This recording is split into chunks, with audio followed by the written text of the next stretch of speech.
Hola, buenas tardes. Me comunico así a través de este video. Bueno, espero que anden bien, que hayan pasado un fin de semana lindo, lo mejor posible. Bueno, la idea de este video es porque el otro día nos quedó medio como corta la clase y no me gustó la explicación que les di sobre el texto de la crisis del siglo XVII, sobre el texto de Hellman. Entonces es para reforzar eso, para reforzar,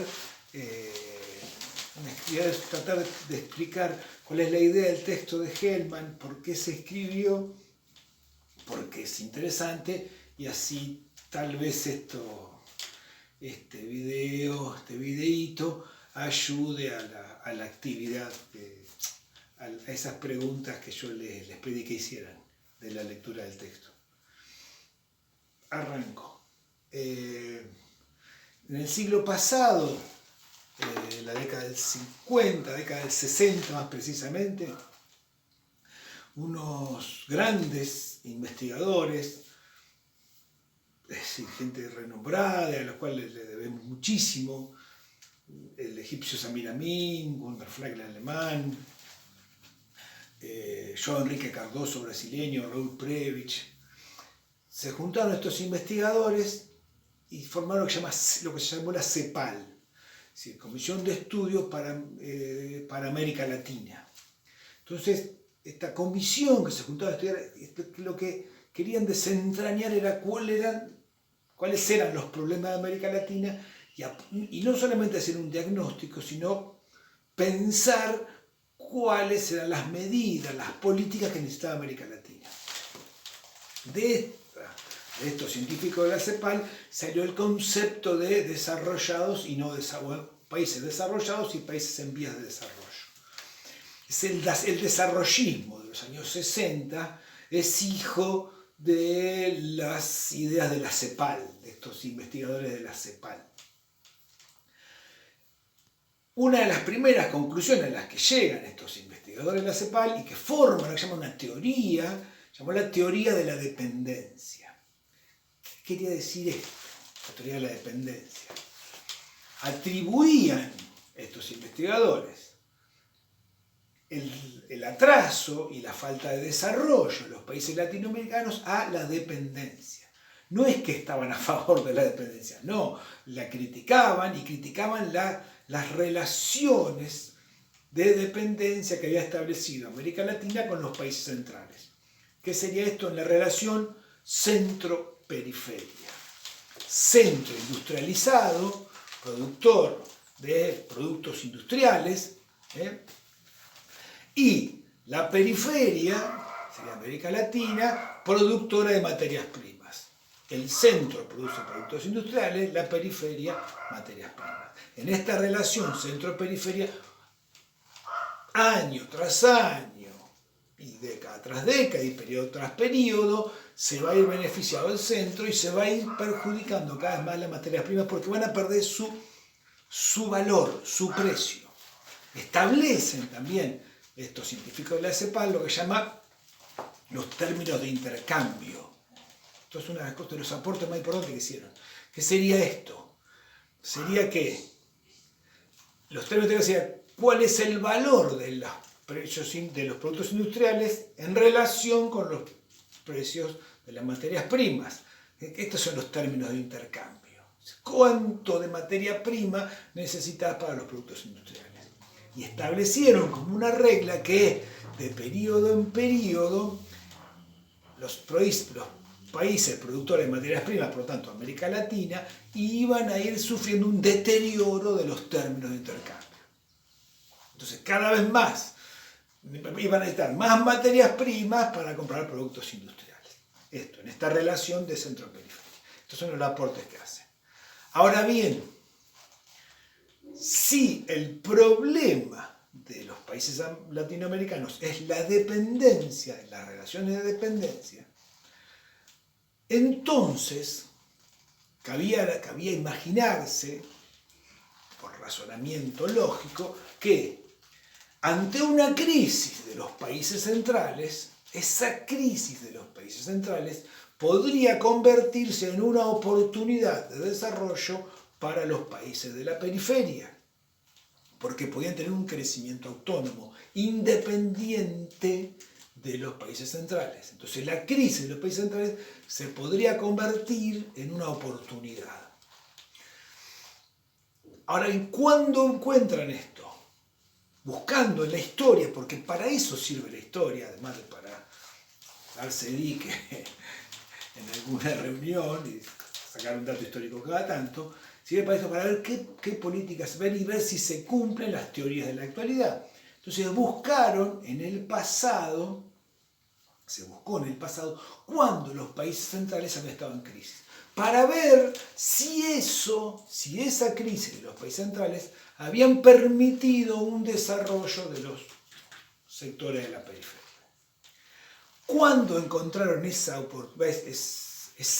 coyuntura mundial? Pues en el siglo XVII, que se llamó crisis del siglo XVII. Crisis que existió sin lugar a dudas. Sin lugar a dudas, Europa se vio en crisis durante el siglo XVII. Perdón, porque tengo un perro que es insufrible. Un segundito. Bueno, ahí estamos. Sin dudas hubo crisis del siglo XVII en Europa. Los países europeos sufrieron la crisis por malas cosechas, la llamada peste negra, peste bubónica, hubo hambruna producto de la peste y de las malas cosechas. Indudablemente que hubo crisis, y sobre todo hubo crisis en los países que eran metrópolis de imperios. Llámese España, Portugal. Básicamente, y Francia también. No tanto Inglaterra. Pero además, lo que se conoce como crisis del siglo XVII pasó. Esto no hay duda. La duda que se tiene, porque hay datos que lo corroboran y datos que no, es cómo esta crisis afectó en la periferia, en las colonias de estas metrópolis. Este es el asunto. Entonces, ¿qué pasa? Se estudió el siglo XVII y las consecuencias que tuvo la crisis del siglo XVII en las colonias, es decir, en la periferia, en América Latina, para ver si se cumplía o no lo que habían establecido estos teóricos, estos investigadores de la CEPAL. Si se cumplía o no la teoría de la dependencia. Porque si se cumplía, pues esa crisis del siglo XVII hubiese permitido un crecimiento autónomo en las colonias.